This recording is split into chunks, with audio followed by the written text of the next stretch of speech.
அஸ்வத் பிரசன்னாவிடம் அந்த ஆள் வீட்டுக்கு அவளை கூட்டிட்டு வர சொல்லியிருக்கான். பிரசன்னா எந்த ஆள் எவளை? அஸ்வத் அவனை பார்த்து முறைக்க பிரசன்னா புரிந்து கொண்டான். சரி, அதுக்கு என்ன பண்ணணும்? அவ பாட்டுக்குன்னு இப்போ இருக்கிற மாதிரி வந்துட்டா அந்த வீணா போனவங்களுக்கு வசந்தா மாலினி எல்லாம் ஏளனம் பேசுவாங்க. ஒழுங்கா என்னோட பொண்டாட்டி மாதிரி வர சொல்ல.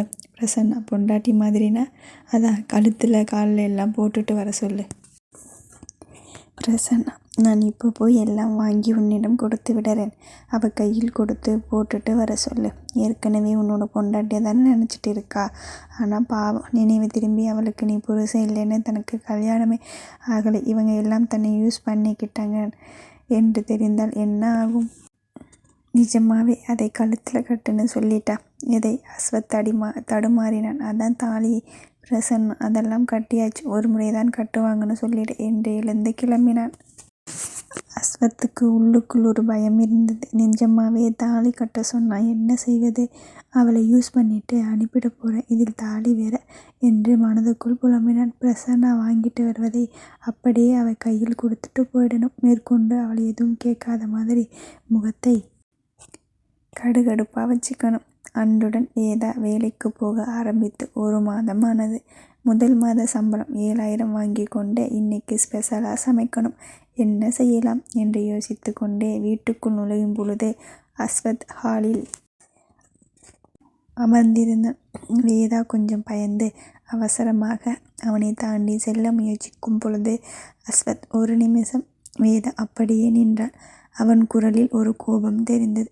அஸ்வத் இன்னைக்கு ராத்திரி ராகவனை பார்க்க போகணும், தயாராக.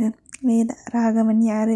அஸ்வத் அவளுடைய கேள்விக்கு பதில் சொல்லாமல் புது புடவை வாங்கி வச்சிருக்கேன், எடுத்துக்கோ. சரியா 1/2 மணியில் கிளம்பலாம். அப்புறம் நீ எனக்கு மனைவி, அந்த மாதிரி வரணும் என்று சொல்லிவிட்டு அவனுடைய அறைக்கு சென்று விட்டான். வேதாவிற்கு அவன் சொன்ன வார்த்தையே மனம் நிறைந்தது. நீ எனக்கு மனைவி. குதூகலமானாள். அஸ்வத்தின் அந்த வார்த்தைகளை தானும் உச்சரித்து கொண்டாள். அப்பா, ஒரு வழியாக மனைவின்னு தெரிஞ்சதே. வேதா அந்த புடவையை பிரித்து பார்த்தாள். முதலாக கணவன் கையால் வாங்கி கொடுத்த புடவை. உடல் செழித்தது. மனதுக்குள் புதிய உற்சாகம் பிறந்தது. அவசரமாக அதை எடுத்துக்கொண்டு அவள் அறைக்கு சென்றாள். புடவையை மேலே போட்டு பார்த்தாள். சந்தோஷத்தில் கொஞ்சம் அதிகமாக குதித்தாள். அவன் கொடுத்த பையில் வேறு சில பொருட்கள் இருந்தன. ஜாக்கெட், உள்பாவாடை, உள்ளாடைகள், மஞ்சள் கயிறு, கவரிங் தாலி, மெட்டி எல்லாம் இருந்தது. வேதா இவர் எதுக்கு கவரிங் தாலி மெட்டி எல்லாம் வாங்கிட்டு வந்திருக்கார்? ஒரிஜினல் எல்லாம் தொலைச்சிட்டேன்னு நினச்சிட்டாரா? அதனால தான் மூஞ்சியை உருண்டு வச்சிருக்காரோ?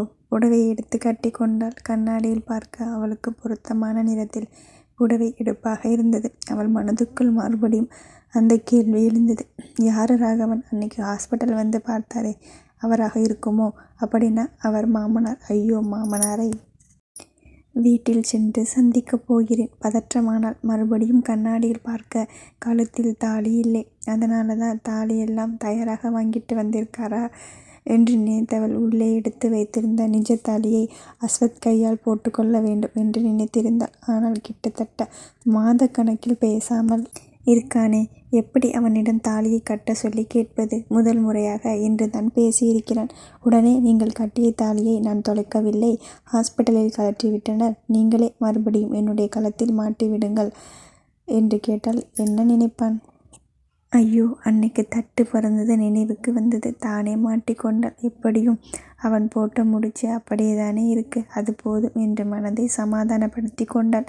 தயாராகி வெளியே வர அஸ்வத் எப்பவும் போல முகத்தை கூட பாராமல் முன்னே நடந்தான். வேதா மனதுக்குள் என்னை பார்த்து நல்லா இருக்கேன்னு சொன்னா என்ன குறைஞ்சிடுவார், நிமிர்ந்து கூட பார்க்க மாட்டாராம் என்று புலம்பிக் கொண்டே அவன் பின்னால் நடந்தான்.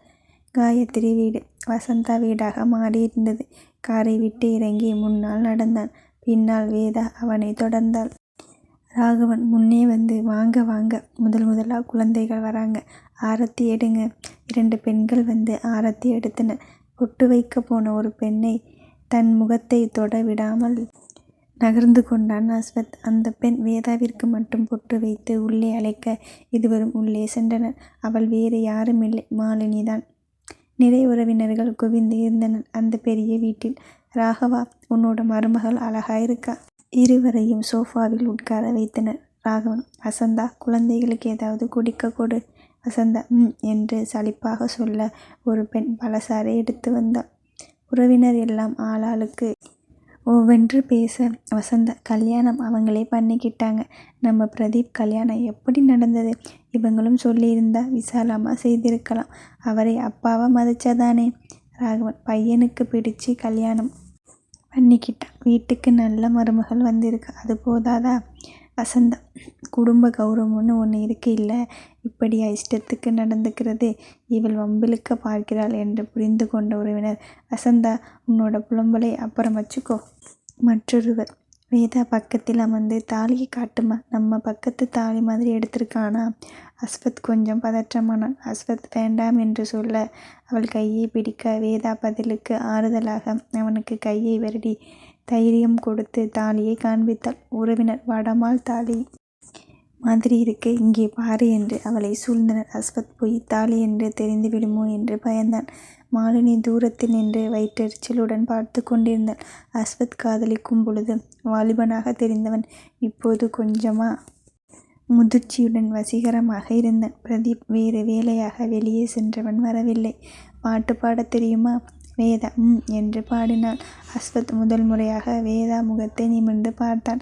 அவனுக்கு உடல் வியர்த்தது. வேதா கையை பிடித்து கொண்டு அவள் மடியில் படுத்து கொள்ள வேண்டும் போல இருந்தது. உறவினர் எல்லாம் கைத்தட்டினர்.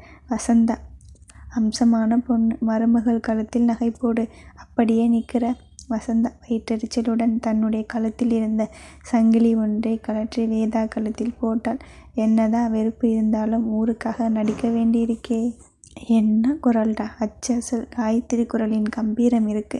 ராகவன் கண்ணீர் விட்டார். காயத்ரி இருந்திருந்தா பூரிச்சு போயிருப்பா. வசந்தா கழுத்தில் இருந்த சங்கிலி அவள் கழுத்துக்கு போன கடுப்பில் இருந்தவள் சண்டை இழுக்க நினைத்து, என்ன காயத்ரி பெருமை வேண்டி கிடக்கு. நேரு வழியில் வந்தால் அங்கிருந்தவர் அனைவரும் அமைதியாகினர். வாய் பேசினால் வசந்தா சண்டைக்கு வருவாள். இந்த நல்ல தருணத்தை வீணாக்க வேண்டாம் என்று நினைத்து வாய் மூடி இருந்தனர். ராகவன் மனதை ரணமாக்கியது அவள் கேள்வி. வேதாவுக்கு என்னவோ மூளையில் உரைத்தது. ஆண்டி, என்ன சொன்னீங்க என்றாள். அஸ்வத் அவள் கையை பிடித்து அடக்கினான். அவளோ இன்னொரு கையால் அவன் கையை தட்டி கொடுத்து, உனக்கு நான் இருக்கிறேன் என்று உறுதி கொடுத்தாள். வசந்தா, என்ன தப்பா சொல்லிட்டேன்? உண்மையே தான் சொன்னேன். ஊருக்கு தெரிந்தது உனக்கு தெரியக்கூடாதா?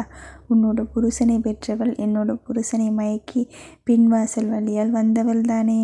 வேதாவிற்கு சுருக்கென்று கோபம் வந்தது. அஸ்வத் அங்கிருந்து எழுந்து போக நினைத்தான். அடுத்த நொடி வேதாவின் பதிலை கண்டு ஆடி போனான். வேதா, ஆண்டி, என்னோட மாமியார் பின்வாசல் வழியாக வந்தாங்க, அது தப்பு தான். ஆனால் உங்கள் கணவர் எதுக்காக என்னுடைய மாமியாரை ஏற்றுக்கிட்டு வாழ்ந்தார்? உங்ககிட்ட ஏதாவது சொல்ல முடியாத குறை இருந்ததா? எல்லோரும் கப்சிப். வசந்தாவிற்கு ஆத்திரம் அதிகமானது. அஸ்வத் முதலாக தனக்காக பரிந்து பேசும் ஒரு பெண்ணை பார்த்து அந்த பெண்ணின் அரவணைப்பில் பாதுகாப்பில் இருப்பது போல உணர்ந்தான். இந்த உணர்வை பழைய காதல் கூட கொடுத்ததில்லை. வசந்தா, யாரை பார்த்து குறையுள்ளவனு பேசுகிற? வேதா, நான் கேட்டதில் தப்பு ஒன்றும் இருக்கிற மாதிரி தெரியல. என்னோட மாமியார் உங்கள் குடும்பத்துக்குள்ளே வந்த பொழுது அவங்க கிட்ட சண்டை போட்டிங்கன்னா அது நியாயம். இப்போ இத்தனை பேருக்கு முன்னாடி அவரை குற்றம் சொல்வதற்காக வேண்டி பேசினால் எந்த விதத்தில் நியாயம்? யாரை குற்ற உணர்ச்சிக்கு ஆளாக்க இப்படி பேசுகிறீங்க? வசந்தா தன்னையே எதிர்த்து பேசுகிறாள். அதுவும் காயத்ரி மகனை பேசி பேசி அடக்கி காலடியில் வைத்திருந்த தன்னை அவளுடைய மருமகள் எதிர்ப்பதா? பெரியவர்களை மதித்து பேசு வேதா. பெரியவங்களுக்கு மரியாதை கிடைக்காத இடத்தில் எப்படி பேச சொல்கிறீங்க? உயிரோடு இல்லாதவங்களை குறை சொல்லிட்டு வாழ வேண்டிய அவசியம் உங்களுக்கு இருக்குது. ஆனால் அவரோட அம்மாவை கேவலப்படுத்துவதை பார்க்க வேண்டிய அவசியம் எனக்கில்லை. வசந்தா, குறை சொல்ல வேண்டிய அவசியம் எனக்கில்லை. வேதா, இல்லையா? அது அந்த வார்த்தையை சொல்லாமல் இருந்தால் நம்பலாம். இத்தனை பேரை இங்கே கூட்டி வச்சிருக்கீங்க, எதுக்காக நீங்கள் என்னுடைய மாமியாரை குறை பேசிட்டு இருக்கவா, இல்லை எங்களை வாழ்த்தவா? வசந்தா வாயடைத்து போனாள். ஒன்று தெரிஞ்சுக்கோங்க ஆண்டி, நீங்கள் குறையுள்ளவர். என்னுடைய மாமியார் நிறைவானவராக உங்கள் கணவருக்கு தெரிந்ததாலே என்னுடைய மாமியார் கூட வாழ்ந்து இத்தனை பேருக்கு முன் காயத்ரி பெற்ற மகனை உரிமையாக தன்னுடைய மகன் என்று அறிவிச்சிட்டு இருக்கார். இன்னொரு முறை என்னுடைய மாமியார் பற்றி பேசினீங்கன்னா நான் கொஞ்சம் பச்சையாக கேள்வி கேட்பேன். யாரை பற்றியும் கவலைப்பட மாட்டேன். அந்த உறவு கூட்டமே ஸ்தம்பித்து நின்றது. வசந்தா பதில் பேச முடியாமல் உள்ளே சென்றாள். சிலர் சிரித்து கொண்டனர். சிலர் வேதாவை ஆச்சரியமாக பார்த்தனர். வசந்தாவிற்கு சப்போர்ட் செய்யும் சிலர், என்ன ராகவா, வேதா எடுத்தெறிஞ்சு பேசுறா. வேதா அதே கோபம் அடங்காமல், என்னை பற்றி அவர்கிட்ட ஏன் கேட்குறீங்க, என்னிடமே கேளுங்க. எடுத்தெறிந்து பேசுறதுனா என்ன? எனக்கும் என்னுடைய மாமியாரை குறை சொல்லி பேசுகிறவங்களுக்கும் இடையே நிற்க நீங்கள் பேசுகிறீங்களே, அதை கேட்க நீங்கள் யாருன்னு கேட்டேன்னா கேட்க வந்து சிலர் அதிர்ந்து நின்றனர். வேதா வாய் பேசாமலே வாழ்ந்து பழியை சுமத்திக்கிட்டே இருக்க முடியாது. வேறொருவர் அஸ்வத்திடம் பாய்ந்தார். அஸ்வத், என்ன உன்னோட பொண்டாட்டிக்கு மரியாதை சொல்லி கொடுக்க மாட்டியா? வேதா எழுந்து அஸ்வத் முன் நின்றாள். நான் பேசினா என்னிடம் கேள்வி கேளுங்க, அவர்கிட்ட ஏன் கேட்குறீங்க? இதுவரை மரியாதை குறைவா பேசியது போல எனக்கு தெரியலை. எந்த இடத்தில் மரியாதை குறைஞ்சதுன்னு சொல்லுங்க. உங்களைப் போல மரியாதை தெரிஞ்சவங்க கிட்டேருந்து கற்றுக்கிறேன். மேற்கொண்டு பேச முயற்சித்தவர்கள் கூட பின்வாங்கினார்கள். வேதா, அவர் என்ன கொலை குற்றமா பண்ணிட்டார்? வர வச்சு அவருடைய செத்துப்போன அம்மா பற்றி குறை பேசிட்டு இருக்கீங்க என்று அவனுடைய கையை பிடித்து இழுத்து கொண்டு வாசல் பக்கம் போனாள். ராகவன், வேதா மன்னிச்சிடுமா, அவ பேசியது தப்புதான், கோபப்படாதே, போகாதே. வேதா, அவங்க பேசியது தப்புன்னு இப்போதான் உங்களுக்கு புரியுதா? நாங்கள் இன்னும் இங்கே இருந்து இன்னும் அவமானப்படணுமா? அவரோட பிறப்பை பற்றி குற்றம் சொல்வதற்கு யாருக்கும் தகுதி இல்லை. அதை மீறி ஏதாவது குறை சொல்லணும்னா அது உங்களை மட்டும்தான் சொல்லணும் என்று கிளம்பினாள். அஸ்வத் அவள் கையில் ஆட்டுக்குட்டி போல வாய் பேசாமல் அவளுடன் சென்றான். வாசலில் பிரதீப் அங்கு நடந்ததையும் இவர்களையும் பார்த்து கொண்டு நின்றான். அவனுக்கு அஸ்வத் கைப்பிடித்து அழைத்து செல்லும் பெண்ணை எங்கோ பார்த்தது போல தோன்றியது. யார் இவள்? ஏற்கனவே பார்த்து இருக்கிறேனே, இவள் மேல் கை வைத்து விட வேண்டும் என்று நினைத்து இருக்கிறேனே என்று யோசித்து கொண்டே நேராக அஸ்வத்திடம் வந்து, எப்படியோ உன்னோட லவ்வர் உன்னை கழற்றி விட்டுட்டா கூட வேற ஒருத்தரை பிடிச்சிட்ட போல இருக்கு. ஆம்பிள்ளை தாண்டா நீ, வாழ்த்துக்கள். வேதா அவன் சொல்லிய வார்த்தைகளில் அதிர்ந்து நின்றாள். வாழ்த்துவது போல இல்லை, கேலி பேசுவது நன்றாக புரிந்தது. வேதா பதில் பேசுவதற்கு வாய் திறந்தவளை நிறுத்தும் விதமாக அஸ்வத் அவள் இடையை பிடித்து இழுத்து அவனுடன் அணைத்து கொண்டு தேங்க்ஸ் என்று சொல்லி கிளம்பினான். பின்னால் மாலினி அவர்களை பார்த்து கொண்டு நின்றாள். பிரதீப் அவளிடம் நெருங்கி, என்ன பொறாமையா இருக்கா? அவளை தள்ளிவிட்டு அவனை பாய்ந்து கட்டி பிடிக்கணும் போல இருக்குமே என்று சொல்லிக்கொண்டே அவள் இடையே கிள்ளினான். வேதாவிற்கு அங்கு நடந்த கலாட்டா எல்லாம் மறந்து போனது. அஸ்வத்தின் கை இடையை பிடித்து இழுத்து கொடுத்த கதகதப்பில் உள்ளூர அவனுக்குள் ஒளிந்து கொள்ள வேண்டும் என்ற எண்ணம் மட்டுமே மனதை ஆக்கிரமித்தது. உடலில் சிறு நடுக்கம். அதிகம் பேசிவிட்டோமோ என்று பயம் வேறு. வேதா ஒரு இடத்தில் காரை நிறுத்த சொன்னாள். அஸ்வத் நிறுத்த கழுத்தில் வசந்தா போட்ட சங்கிலியை கழற்றி அனாதை இல்லங்களுக்கு உண்டான வசூல் பெட்டியில் போட்டுவிட்டு வந்தாள். அஸ்வத் அவளை ஆச்சரியமாக பார்த்தான். நகையை அப்படியே போட்டுவிட்டாள். நகை மேல் பெண்களுக்கு ஆசை இருக்காதா என்ன? புது கண்ணோட்டத்துடன் அவளை முதலாக பார்த்தான். காரில் உட்கார்ந்து வீடு வந்தது வரை எதுவும் பேசவில்லை. அஸ்வத் வீட்டுக்குள் நுழையும் பொழுது தேங்க்ஸ் என்ற வார்த்தையை உதிர்த்தான். வேதா நிமிர்ந்து அவனை பார்க்க அவனும் அவளை பார்த்தான். அவள் பார்வை அவனை என்னவோ செய்ய அப்படியே உறைந்து நின்றான். வேதா, சமைக்க போறேன், உங்களுக்கும் சேர்த்து சமைக்கட்டுமா? அஸ்வத் அவனுடைய பார்வையை அவளிடம் இருந்து விலக்கி கொண்டு என்று சொல்லிவிட்டு அவன் அறைக்குள் சென்று விட்டான். அவனுக்கு அங்கு நடந்தது திரும்ப திரும்ப மனதில் ஓடியது. வசந்தாவின் முகம் கோணலாக மாறியதை கவனித்து உள்ளூர தான் சிரித்து கொண்டிருந்தான். வேதாவின் கேள்வி எல்லாம் பளிச்சென்று வந்தது.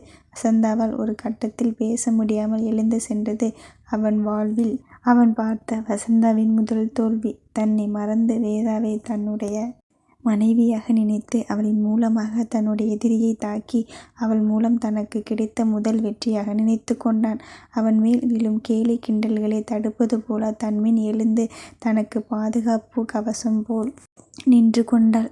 டக்கென்று அவனுடைய நினைவுகள் வேதாவின் மேல் நின்றது. வேதாவின் கை தன் மேல் படும் பொழுது தனக்கு மின்சாரம் தாக்கியதை உணர்ந்தான். திடீரென அங்கு நடந்த கலாட்டா மறந்து வேதாவின் முகம் கண்முன் வந்தது. அஸ்வத் அன்றுதான் அவளை பார்த்தான். கோழி குண்டு போன்ற கண்கள், முத்தமிட்டால் கன்னத்தில் குத்தும் அளவுக்கு கூரான மூக்கு, அதில் சிறு துளை இருந்தது. மூக்குத்தி போட்டு இருப்பாளோ?